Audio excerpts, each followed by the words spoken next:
Welcome to the Starter Girlz podcast, your ultimate source of inspiration and empowerment. We're here to help women succeed in every area of their lives: career, money, relationships, and health and well-being, while celebrating the remarkable journeys of individuals from all walks of life who've achieved amazing things. Whether you're looking to supercharge your career, build financial independence, nurture meaningful relationships, or enhance your overall well-being, the Starter Girlz podcast is here to guide you.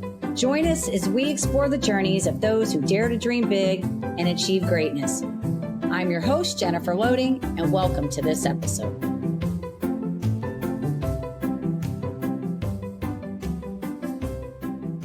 Welcome to another episode of the Starter Girlz podcast. Wherever you are tuning in today, we are so thrilled to have you. I'm your host, Jennifer Loehding, and so excited about my guest today.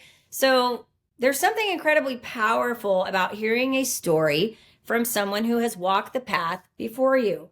My guest today speaks the language of survivorship with deep authenticity because she's lived it.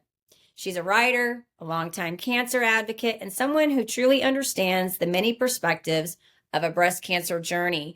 And so you guys are going to get to hear from her in just a few minutes. But before we do that, I do need to do a quick shout out to our sponsor. This episode is brought to you by Walt Mills Productions. Need to add excitement to your YouTube videos or some expert hands for editing? Look no further. Walt Mills is the solution you've been searching for. Walt is not only your go-to guy for spicing up content, he's the force behind a thriving film production company with numerous titles in the pipeline. Always on the lookout for raw talent, Walt is eager to collaborate on film and internet productions. With a background deeply rooted in entertainment and promotion, Walt Mills leverages years of skills to give you the spotlight you deserve. Want to learn more about Walt and his work? Head on over to waltmillsproductions.net and let your content shine. All right, and with that, I do want to make a quick mention to head on over to startergirlz.com. Hopefully you know that's a Z and not an S. And there you can pick up all the episodes that you missed, keep up with what's going on, sign up for our community newsletter so you can stay in the know. And also, you can head over there and there's a little tab on there that says Success Block Quiz.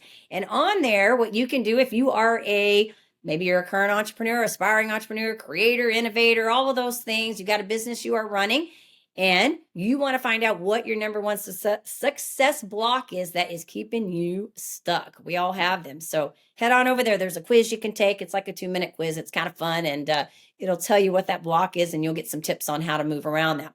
All right, so let's move on. We got to get our guest on the show today. So Erica Campbell is a breast cancer survivor, a dedicated advocate, and the author of The Mastectomy I Always Wanted. Having lost her mother to the same disease, she now shares her story with vulnerability and purpose. In her memoir, Erica combines personal experience with practical advice to support women facing mastectomies. Inspired by the kindness of a stranger who gave her hope in the midst of her diagnosis, Erica is now paying it forward, empowering thousands of women to navigate their own mastectomy journeys with courage and confidence. And so I have a feeling this episode is going to be awesome. It's going to be a lot of talk about resilience and the power of trusting the process and all of the things. And so, Erica, welcome to the show. I'm so excited to have you here today. Yes, welcome to everybody. And thank you so much for having me, Jennifer. Yeah, and Jennifer just had to have that little cough there. So for our audience, I don't know if you know this, but I told Erica I had the flu a couple weeks ago, and this lingering little cough just does not want to disappear. It keeps like trickling into my episodes. Well, you sound great, and I'm glad you're healthy. Thank you, Erica. Well, you too. All right. So yes, and this is what episode's going to be about. It's about you, your journey, what you learn. I want to talk about your book. And so first of all, I want to kind of open this up because a lot of people that come on this show have stories. And I feel like there are so many people in the world that have stories of survivorship. And I always like to make this little ad that I am such a sucker for a good story because I myself deal with 2 diagnoses of rare disorders that are kind of silent diseases that nobody really knows about, but they plague my life like every day and I have to live with it and navigate it. So I never like to say and dismantle how somebody feels, but I understand what it means to survive and to navigate conditions. So going back to my point that people have stories, but there are people like you and I that like to share our stories. We want to put them out there because we believe that it matters and our voice matters and we have that. So I want to hear from you what is this about for you? Like, what brought you to this place? Such a great introduction, because it is the stories that really define all of us. And the reason I share this story is, I want to say twofold. The first is, I lost my mother to breast cancer, and there were a lot of ups and downs in that journey. And one particular one is actually surrounding her mastectomy, and that she didn't have one at the beginning of her diagnosis. And I think that's where the two roads kind of split. And if she'd had a mastectomy in the beginning, she might still be here today.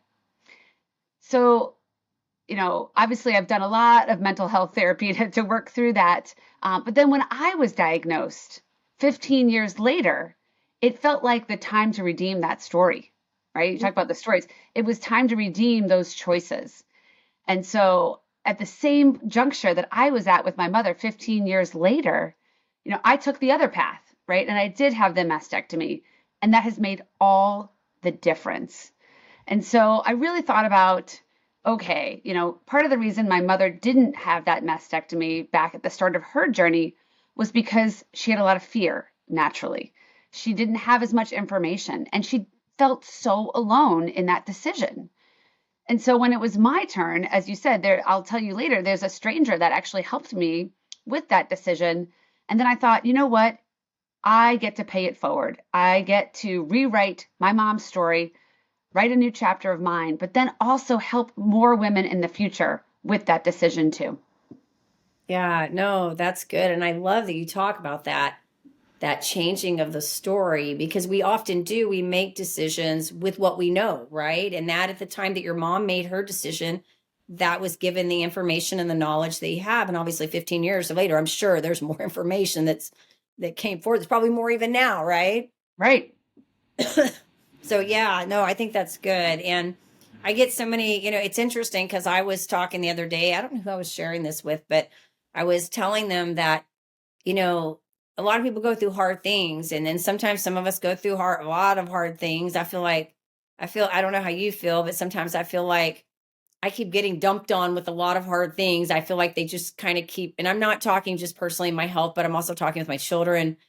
And I feel like that these are all lessons that we have to continue to pull something, extract something from, right? And I think sometimes those of us have a voice. There's a reason we're given those, you know what I mean, to handle. And it's kind of like that saying, what is it? God always says he never gives you anything you can't handle, kind of thing. Sometimes I'm like, can we just sit this one out? You know, do I Right. have, do I have I to mean, have I that think one? that is life. It always feels like one thing after the other. Yeah. And I think, what you said even about your own health, we're all hiding in plain sight, in Mm-hmm. meaning that we all are having struggle after struggle after struggle. And Right. the best way that we can support each other is by sharing those stories, right? Is I it bringing agree. it to the light so that you can find someone who can then look you in the eye and say, I've been there and you are not alone. And I think there's that power in sharing, being vulnerable, finding those people who can walk beside you. And then, like I said, then paying it forward to somebody else. Yeah. And so I want to ask you, Erica, because like I said, I haven't been able to read your book quite yet. I love your book, by the way, because it's cute. It's just, I like it because it's not like Mm.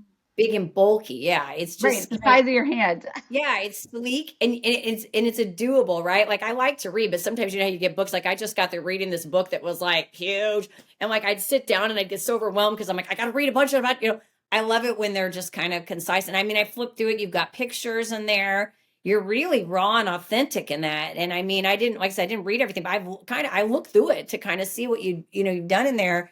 So I kind of want to lean into that because I would love to know like this journey for you. And I'm sure you document all this in the book, and this is why I need to read it. But for our listeners, what was the span of this journey for you?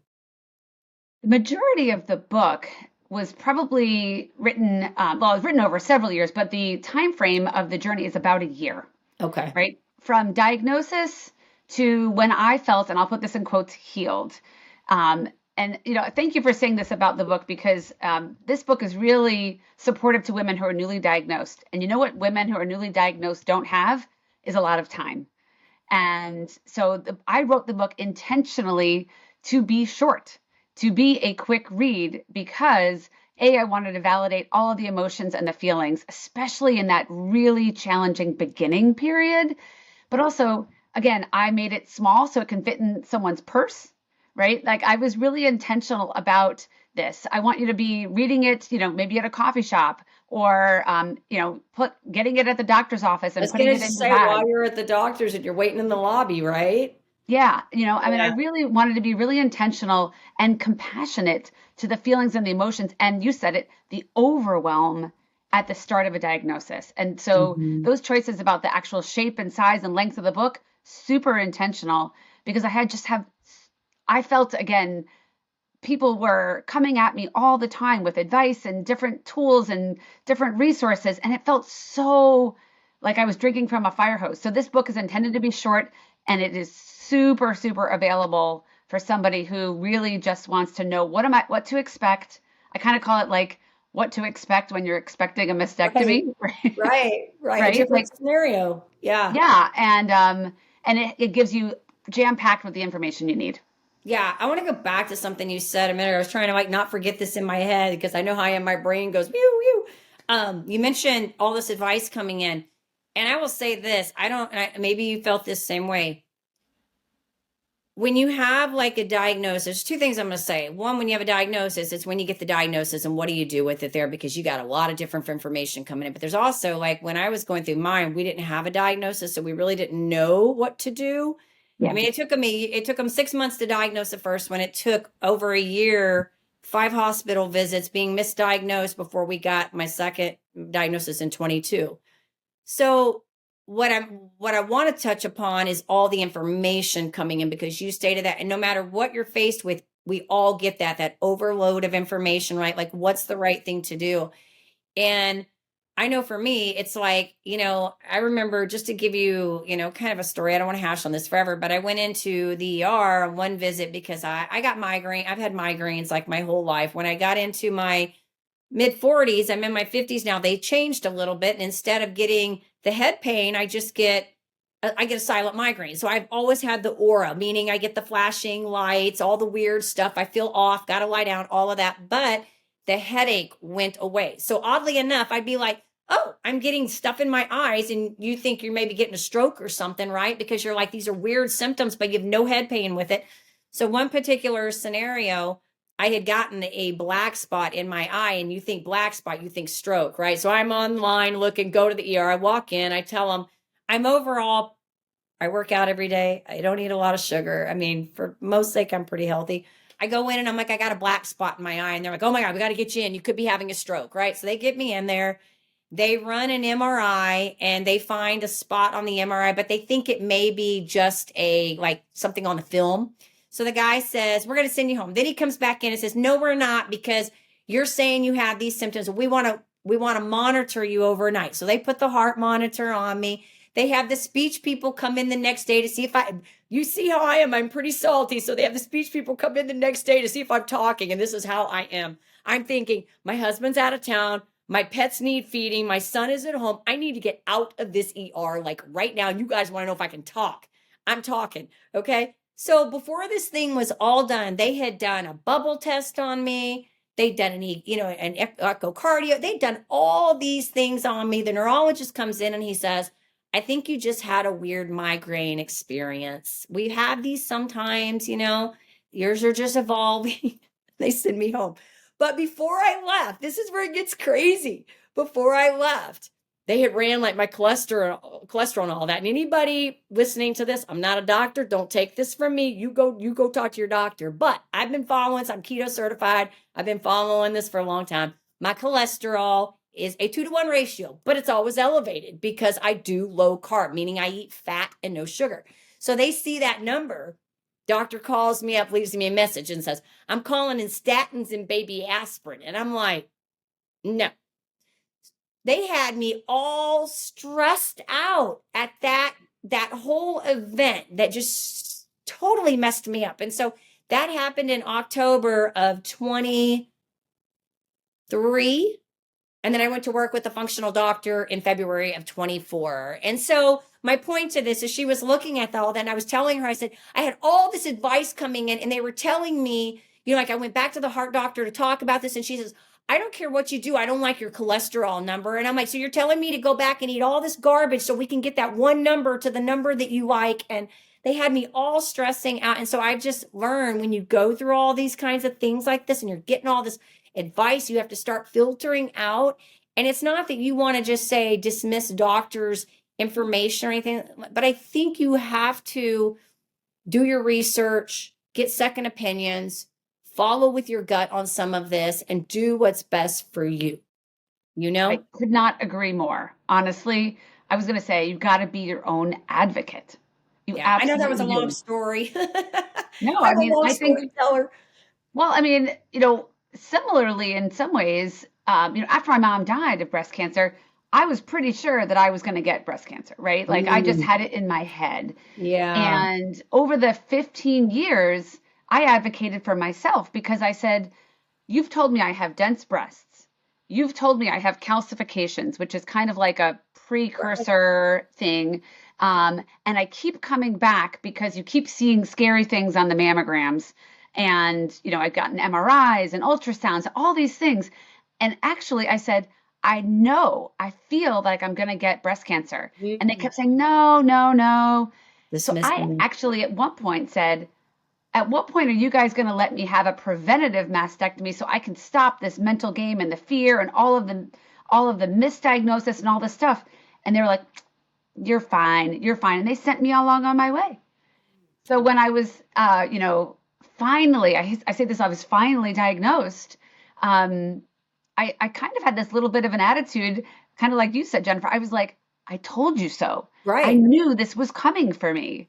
And so, luckily I caught it really early. Luckily you were able to advocate for yourself and not suddenly eat a bunch of garbage just to, get carbs Yeah. in your system, right? I mean, I really think it's about trusting yourself and the inner voice you have because nobody will know yourself as much as you do.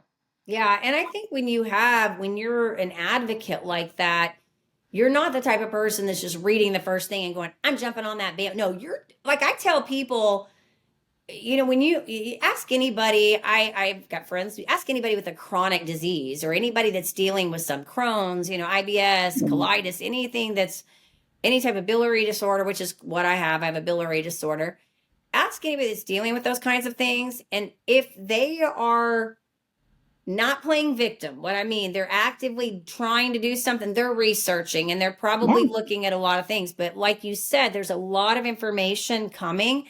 And I think sometimes too, people know when you're in that space, like, I mean, there's, at the beginning when I started my journey again, I feel like I've been on forever. When I started again at the beginning of this year in 24 or this past year, 24, like people be like, try this, try. I'm like, at some point I have to just stop.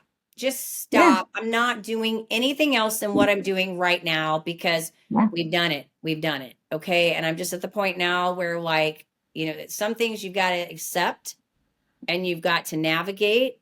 They're not going to be perfect, right? Yes. Like you got to live with what and you figure out how to navigate where you are.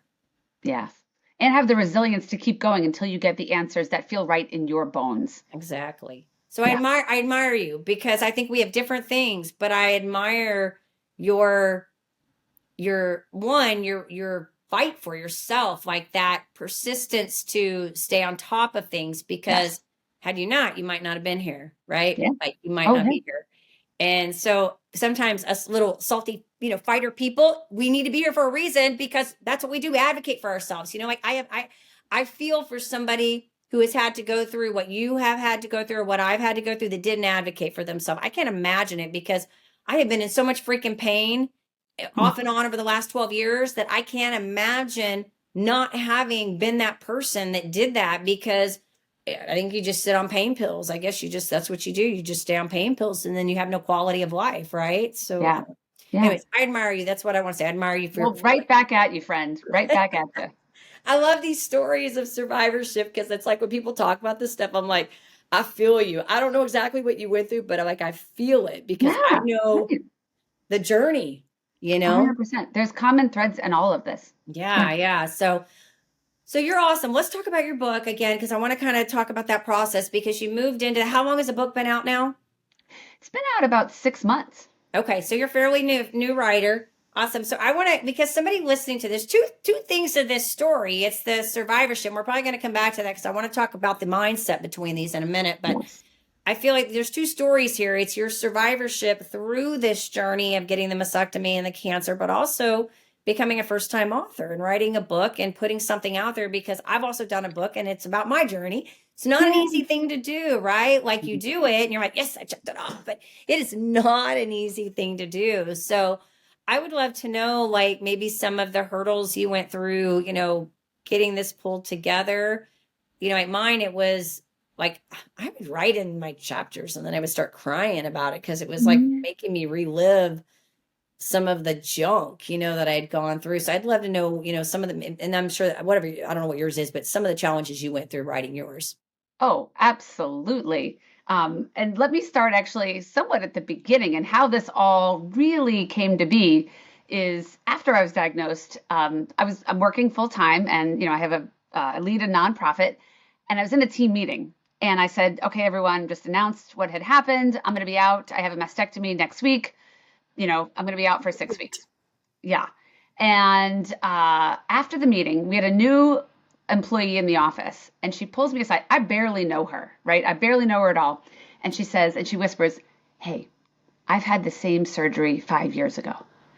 Would you like to see what my breasts look like today? My reconstructed fake breasts." And I was like, okay, I don't know you. This is work. I need to be professional. I lead this organization.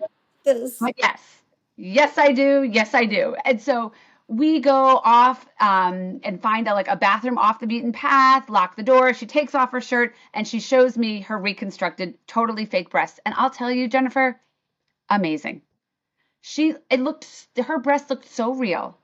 And it just gave me so much hope. Like her scars, you could barely see them. I actually was like, did you really have a mastectomy? Are these really reconstructed, like completely fake? She's like, yep, totally. And I thought, holy buckets. Like, number one, it's super vulnerable to show kind of like, a new coworker this at like I've known her like a week. But secondly, oh my goodness, I have hope. I can see what this is going to look like in the future. I know. And she was really honest with me, like, it's going to be hard, but this is what it's going to look like in 5 years. Nobody had shown me that.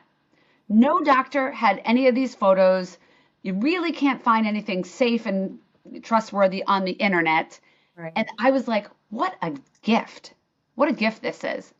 Give So me it's not chills. exactly, right? I was like, oh, and I had such peace going into the surgery because of what this woman had done for me. And she didn't have to. Right. And I would say, so that's not when I decided to write the book. But I said, you know what? I might need these someday. So I started taking photos before, during, and after because I did think I want to do the same thing for somebody else in the future. Yeah. And sure enough, a year or two after my surgeries and I was healed and everything looked great, I would get phone calls from friends or friends of friends saying, my neighbor just got diagnosed. Can you talk to her? Or my sister just got diagnosed and she's facing mastectomy. So literally, Jennifer, I find myself texting these photos to like random women and strangers who literally say, this is life changing. Thank you so much. Mm-hmm. And so after about 2 years, I was like, and probably about 10 women of like just random strangers I was supporting, I was like, I think it's time to make this into a book. And to your point, I sat down and I was like, where do I start? It's been 2 years. I went back to my journal and I read what I had been writing to myself during that time. And whew, having to relive that was really fascinating. And I thought, that's not the way I feel today. It certainly is the way I felt then. Right. But let me validate that feeling for women. So I literally, the first half of my book is almost straight out of my journal. I mean, it's been edited, but, and that's the part that women who I talk to today find the most validating and fascinating. They love the pictures because they can see what it's going to look like and they can see the journey. I mean, literally from flat chested to where I am today. Which, by the way, I love my fake breasts and they look super real and I wear a bathing suit and nobody knows and I love them. But it's that validation of the feelings and the emotions. Like I actually ended up writing them in poetry form, which I didn't think. I'm not a poet, but that's how broken I was at the time. And Yeah. it turned into that kind of language. So Um, that's why I wrote this book. That's where it's all come from. And I'm so glad because I'm getting incredible feedback from newly diagnosed women who said, I feel like I'm not alone. I understand where I'm going. I see the future. I know this is going to stink and I'm going to get through it. Yeah. And did you feel, and so talking about that, like, did that bring back that flood of emotion for you? Like, was it, because for me, it was like really real. Like, Yes. I felt it for a long time. Now I can talk about it and it doesn't have the same emotion on me now as it did when I did that. You know what I mean? Like, now I can be like, I tell you about my book, and I forget now. I'm like, I need to probably go back and read, because my whole book, mine is a little bit different because it's only the first chapter is about the hard journey. The next six are what I learned in the process. So it's really positive from then on because I didn't want to Yeah. focus on that, right? But I forget, like, I forget what it was like because it was so raw back then, and now I'm removed. The book's been out Yes. since 2019. So now we're what, like 5 years down now. And I'm like, I almost need to go back and just reread that section Yeah. again. Not because I want to like sit in it, but because I'm looking at it so very differently now than I did when I was there. And even if, a little bit removed from it, but now being 5 years out from even the time I wrote it, it's just a very different process now. Now I know why that happened. Like now I can pick the things out of that needed, the lessons that needed to come from that, and look at, like, I wouldn't be doing what I'm doing today had that not Yeah. And I occurred. think that's an incredible demonstration of growth, right? Those feelings and emotions that you wrote about, you may not feel them today, but that's where you can like see how you've grown over time and how Mhm. the experience has, positively, I'll put that in quotes because it's not a positive experience, but it's Right. changed you. Yeah. You're stronger, you're more resilient, you're probably more emotionally healthy, right? And like you've I made have more powerful choices empathy for about sure. yourself, I mean, all of those things. Yeah. And I think that to me, I agree. I read now this book again and I'm like, wow. Yeah. I went from Different that. I one. was so dark. I was so sad. I was so angry. I Mhm. was like all of the, the five stages of grief almost. Yeah. I was Yeah. in denial, all the things. I was mad at the world. I was mad at God. I was mad at people. And now today, the peace I experience, right? And so Mhm. showing the work that, the mental work, the mental journey, the mindset shifts over time, I find that to be really empowering. And that's what I wish for others. Yeah. We could talk about that a little bit because I think that's so good, because I think those stages of grief really have varying degrees, and they're in Yes. all facets of our life, right? Like, we can experience them in business, relationships, health. And they really show up. Like, give you a good example, for me, and then we'll talk about your story again. I want to talk about, you going through this, but when I was sick a couple weeks ago with the flu, my son was in town, and I didn't realize this while he had left and he came back, and I didn't realize this, that I was kind of going through a little bit of depression. And I think part of it was, I'm not a depressed person. First of all, I want to state that I'm very typically, it's probably been years since I've even been like that. But I found myself in a really crazy funk for about Yeah. a week, and I made myself get out because I'm like, we ain't staying here. But I could not put my finger on it. And I think part of it was that I'd been sick and I'd been confined for a few days. But I realized something else after my son had left again. This was the first time in our house that we are completely kidless. Everybody's out of the house at one time.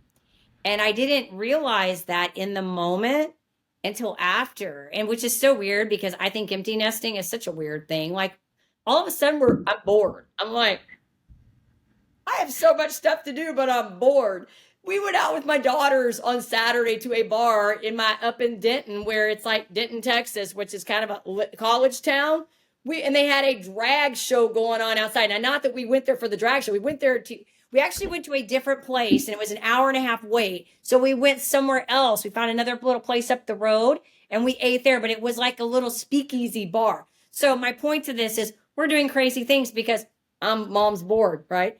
But that was, I realized after that was kind of sort of what I was going through, was this processing, and hadn't quite put my finger on what it was. And I'm still missing my kid. My girls have been out Yeah. for a while now, so I'm kind of used to Mhm. it. But my son's out, and I'm still missing my son because he ain't here singing and making noise at me, like all the time, and doing all those things. So, so those stages that we go through, I want to talk about that a little bit, because I feel like this is a real thing. I mean, it really is. And what were some strategies maybe that kind of helped you work through that? Because I'm sure you were going through that cycle like continually. Like one day you're up here and it's like, I've got this, I'm pumped. Then I'm back in that grief stage. I'm in the disbelief stage. Now I'm processing and accepting. Now I'm angry. There's all these patterns. So were there anything that you felt like, I know you were journaling, but anything else specifically that you felt like kind of helped you work through that? Yeah. I mean, I also, you're absolutely right. There's those 5 stages of grief. And everyone thinks they're a circle, but they're actually not really linear, No, they're a right? roller coaster, right? They're like this. You need Yeah, all five right. of them in a day, probably, right? 100%. And that one, that's actually what took me off guard, I would say, is that it's not like they're step by step. They are, like a pinball too. Yeah. I mean, I will say, honestly, somebody did tell me to journal. And first, Jennifer, I rolled my eyes like, are you kidding me? I am facing breast cancer and my mom's, sort of memories of that. And you think that journaling's going to help me? Right. Oh, darn it, they were right. I mean, and so Yeah. that was a tool that took me by surprise. I agreed to do it. Again, looking back now, there at the anger phase, like I took my pen and I was like bleeding through the page, pushing it so hard. I was so mad. And then there was times I was sad and all the things. Surprisingly, also there's something about music that Yes. also was really supportive to me. You know how like sometimes you can just find a song that you're like, oh, Yeah. that's what I'm feeling right now. Right. And again, whether that's joy, whether that's sadness, denial, anger, there's a song for everything, right? And so I did find, you know, Taylor Swift can tell you that. But Yes. that actually surprisingly helped me too. Like these were things that you think are somewhat obvious, Right. but surprised me. And then also, I mean, really talking with other people. And again, I told you that experience of that woman in the bathroom. Not only did we have that experience, but then I started to talk to her after that, right? I found my people. I found the person I could trust, that I could ask anything, right? All those questions that you like are embarrassed to ask or you don't think are appropriate, I could ask her those things. And so finding somebody that you trust was incredibly important. And again, I didn't realize it at the time. I could talk to my husband about these things, but it's not the same. He's not a woman, Right. right? And he's not facing removal of a pretty important part of my femininity, right? So there were, these are the strategies that I particularly used. I think they're universal for any health journey, which is journaling, music, finding someone you can trust, talking it through. And later on, to be totally honest, I actually went into a mental health professional because I really just struggled with so many like mind games about fear of relapse or like, is this going to go on forever? Am I going to feel this way forever? Resentments, all those things. And I was resistant to therapy as well for a long time. I just went for about, I don't know, 4 months. Amazing. Best thing I ever did. I really highly recommend it. So many stigmas around that. And I think we get to talk about it and remove those stigmas. Yeah, these are all good points. And I want to say something to your part where you were saying why you went to the therapist about that. Those questions you were having about is it going to come back? I Again, I'm not going to say I know how you feel, but those are similar things that I have had to deal that I feel like I've had to like when I'm in a really bad I've been in some really bad flares. And I don't like, there was a period of time in 23 from January until May before I got any relief. And I remember every time being in these major times where I would have those questions, is this going to be like this forever? Am I ever going to get out of this? And you start losing hope Yeah. which is a vicious cycle because when you start thinking that way, you stay that way, right? It's this vicious cycle that you stay in of having to keep the hope up that you're going to move forward, but you're not seeing the progress, right? And you're still stuck in that. So I love all these techniques that you talked about, even going to the therapist. And I am a pro advocate for if you need to talk to somebody because Yes. I even with my kids, I've told them, don't talk to me. Go find somebody. I don't care. Get healthy, whatever you need, if you need it, Yeah. anybody. So yes, I do agree with you that we need to remove the stigma to that. But I also wanted to say your journaling and your music thing, I think that's all great. Even dancing. I think all of that, Yes. and I agree with you on the journaling because I remember when I was in a really dark place, I started gratitude journaling and I was like the same way you were. I was like, oh my God, seriously, like I'm gonna do this. This is so stupid. Right. And I was so defiant Yes. Erica, that I Yes. would write on, and I've told this in previous episodes, I would write on my journal stupid things like, I'm excited for plates. I'm excited for forks. I'm excited for towels and toilet paper. They're like, stupid things, like, because I knew that I was like, this is dumb. This is dumb. This is dumb. But I will tell you, I talk about that in my book. That became one of the most important things that I did because here's the thing, I was not always a positive person. I didn't grow up like that. I didn't have that in my home. And so I didn't really know how to do that, but I also knew that I didn't want my kids to be that way. And so and I had been in Mary Kay for like 17 years hearing this stuff before I even was ready to receive it. Do you know what I mean? Like ready to receive 100%. stuff. And so that ended up being like one of the biggest things that really changed my life. And I will tell you, it's interesting now because, even despite things going on around me and in my health or whatever's happening, most of the time I wake up and I can find good in the day. You know what I mean? Yes. Like I can Yeah. find good in my space and what I'm doing. And that's what I think is a beautiful thing is when you get to that place where you can learn to find beauty in the darkness. You know what I mean? Find, even when you're going through that, try to find something to take away from that. 100%. And, in fact, I, again, started off my journey just like you, saying, this is stupid, rolling my eyes. To this day now, I actually journal every night for 5 minutes, and I have a framework. 5 things I'm grateful for. Yeah, So just like that. 5 things I felt during the day. 5 things I learned. love it. 3 things about tomorrow. Something that made me smile and something that inspired me during the day. Takes I like think that's five good. You minutes. should make a worksheet for that. That would be a really good thing for women, really anybody that is on any capacity, but really for what you're talking about, that would be a really good resource because you know Yeah. what? A lot of people really don't know how to do that How to do it. gratitude, right? Like Yeah. really how to do that. Hopefully you're like I am now. We're past, like toilet paper and paper towels and all of that Oh, stuff. We're yeah. on the big things now, Yes. right? Now I can be like, I had this awesome conversation with Erica today. She's amazing. That's a highlight of my day. I got to like Yep. hang out with my animals today. Highlight of my day, like see what I'm saying? We move up. You just got to get really good at practicing that. And I think that's one of the big lessons here is really learning these strategies for really coping with anything in life. It's not just about Oh, your anything. Yeah. vasectomy or it's really about anytime you're going through something hard, finding strategies to help you move past that circumstance. Yeah. And you know what, Jennifer? Such great news.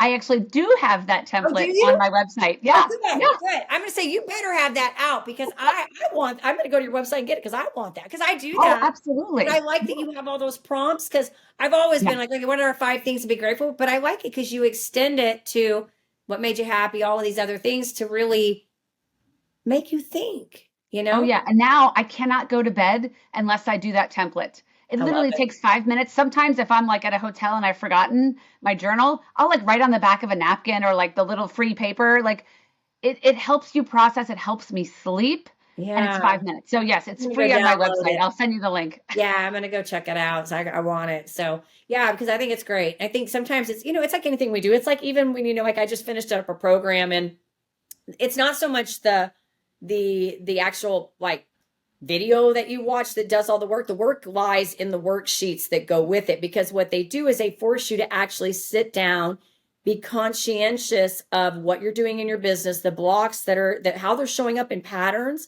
making Yeah. you pay attention because so often we don't take the time to do these things and we don't remember when we were in school and we had to take notes. And there was Yes. a reason we were taking notes, right? They wanted us to try to retain the stuff. There's something powerful that happens when we actually, and I don't care if you actually sit down physically take it, but when you sit down and you actively engage and be mindful of something that you're doing, you're going to retain more than if you don't. And so Yes. I think there's something powerful in that, is that you're sitting down and actually thinking about what made me happy today. What am I grateful Yes. for today? What did I learn today? Right? Because if you Yeah, never do exactly. that, you're not stretching that muscle. Yeah, and it is. Consistently over time will change your life. Exactly. 100% guaranteed. Exactly. Mhm. Because you'll end up Yeah. going, what happened today? What made me smile today? What did I learn today? Who did I meet today? That's what you Yeah. do. Right? Yeah, I love exactly. it. You will be in my gratitude journal, my 5 things I'm grateful for today, Jennifer. I can Awesome. already Well, predict that. I'm glad. And likewise, my friend, it's so awesome.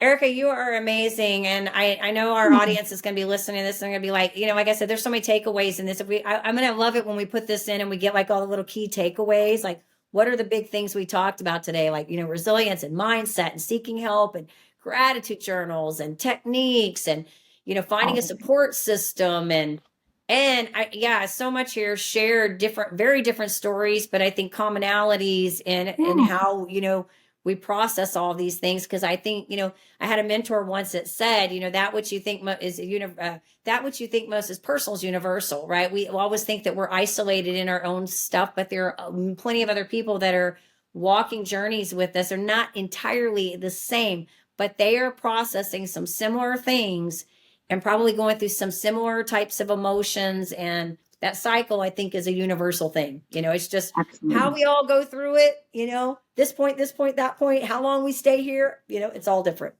Yeah. I mean, the one thing I always say is you are not alone, Yeah. honestly. Like, no matter what your situation, no matter how unique you think it is, you are not alone. And I Yeah. think that's really empowering. And I find assurance in that. Yeah, absolutely. All right. Well, Erica, if our audience wants to get this worksheet that we just talked about, this gratitude sheet or your book, where do we want to send them? Yes, send them to my website, which is my full name. So www.ericanewbertcampbell.com. You click on resources. I actually also have an inspirational playlist, Jennifer, because again, I do believe in the power of music. I'm always looking for new suggestions if any of your listeners have ideas for songs that can add to it. And there's a journal template. I even put a picture of like my actual journal, which is kind of vulnerable too, but you get to see what I write every day and how Awesome. simple and short it is.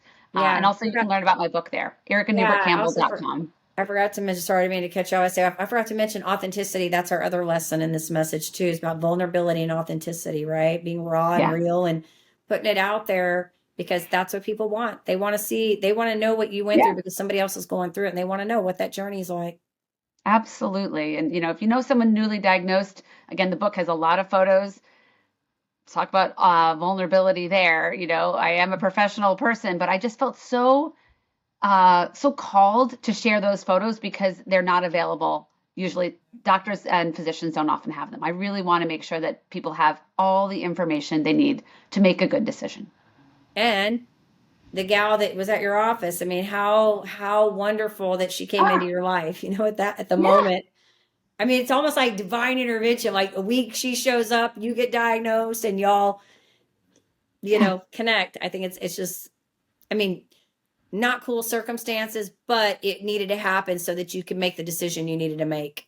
absolutely. I think the universe was like, I'm gonna make this happen, and right, and so I felt Yeah, the calling to support and do the same for others. I love it. Well, we'll make sure when this goes out, we'll get your link in there so they get the spelling and everything correct and they know how to find you. I usually put something in the show notes so they can go through there and click it. So, Erica, you are amazing. Like I said, remarkable woman. I admire you and you're strong. And I think that these things just, they make us stronger people, right? Like they give us the voice and the courage to do bigger things and not be afraid. It's like once you go through something like that, you're like everything else, piece of cake, right? Yeah, there's very little that scares me these days. Yeah, that's good. That's awesome. Well, you're awesome. And I want to thank you for coming on here, sharing with us, being authentic, being real, vulnerable, all of the things. And, for hopefully our audience will find this inspiring. Go get your book, check out your website, get that gratitude journal, all the things. Oh, please. The gratitude journal is completely universal. I hope everybody uses it. So, Yeah. yes. Yeah, they're good. Awesome. Well, I'm going to check it out for sure.